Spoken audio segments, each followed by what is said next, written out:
Do you know how many worlds I've conquered? How many Avengers I've killed? And you think you can beat me? I am Kang! Oh, no, no, no, no.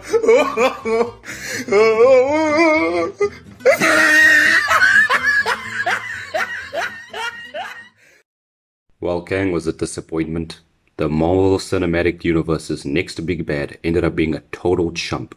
In what was supposed to be his big debut, his grand entrance ended up being a total flop. And now Jonathan Majors being found guilty in his court case and subsequently fired from his role, Kang's future in the MCU is looking dark. As of now, we don't know if he's going to be recasted or simply removed from the MCU. So where did it all go wrong for him? The character, not the actor. We know what happened there. And to find out, all we have to do is go through his first and potentially last appearance in Ant-Man and the Wasp: Quantumania. Now this was technically not his first appearance in the MCU. That would be the Loki TV series from Disney+, which featured a different version of him called He Who Remains, who basically set the stage for the one I will be talking about, Kang the Conqueror. Now this variant of Kang's hyped up how dangerous his other selves were. So dangerous in fact that he had to isolate the sacred timeline from all of them, to protect it from an all-encompassing multiversal war between all his variants. So this Kang the Conqueror had high expectations to meet. Even if you didn't watch Loki, the trailers were still hyping up how dangerous he was. I mean, he supposedly killed so many Avengers that he doesn't even remember who Thor is. So did he do it? Did he live up to those expectations? To put it bluntly, nope. Ant-Man and the Wasp, along with a bunch of ants, beat him. In the first movie of Phase 5, the one that should establish why this guy is the main villain of that phase, and the man that'll be in the next Avengers movie, in the first movie of that phase, he loses quite easily. There is no doubt that our heroes won and he lost. He was supposed to be in the next Avengers movie as its supervillain, and he loses in his debut.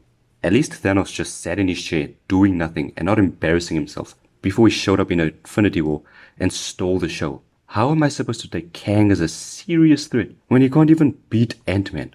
Remember, this guy has killed the Avengers before. He's conquered all various worlds across the multiverse. A man like that should be an absolute monster.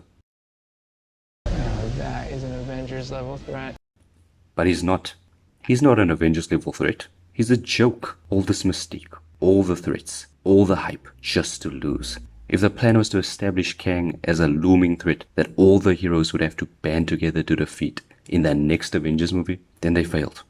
Kang isn't a threat. He has no credibility as the next antagonist of the Avengers. Hawkeye could probably take him. And it didn't have to be this way. They could have still made a competent villain even if the rest of Quantumania ended up being mediocre. He could have killed Hank. The original Ant-Man could have sacrificed himself to save the rest of his family while the others escaped. Now I'm not saying Kang has to win, but he needs to be dangerous. The stakes should be high. Our heroes can still win, but it should come at a cost and leave the door open for Kang's return. It should have been a Pyrrhic victory for our heroes. Leave them with scars that they can never forget. And you know what really sucks? We could have had that ending. Well, maybe. Because a month before the film's release, the ending was reshot, but we aren't sure why. We don't officially know how big or small the changes were. Rumors seem to imply that in the original ending, Kang escapes and leaves Scott and Hope trapped in the quantum realm. If it's true, then that would have been a better ending. It wouldn't have fixed the movie's other issues, but Kang would have been in a stronger position. The MCU has been hit or miss, with a lot more misses than hits lately. Phase 5 is off to a rocky start. Quantumania was bad, Guardians was good, and the Marvels was mediocre. And we don't even know if Kang is coming back. Ignoring whether he'll be recasted or not, this version of Kang looks like he was killed off with no issue. We could move on, but we do have to deal with that Council of Kangs.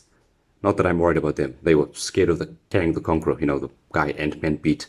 Ant-Man could probably solo all of them at this point. But for what it's worth, it looks like the MCU has slowed down for the foreseeable future. It looks like we're taking more time. We only have Deadpool 3 coming out this year, and that's probably going to be great. Deadpool and Wolverine. Can't wait.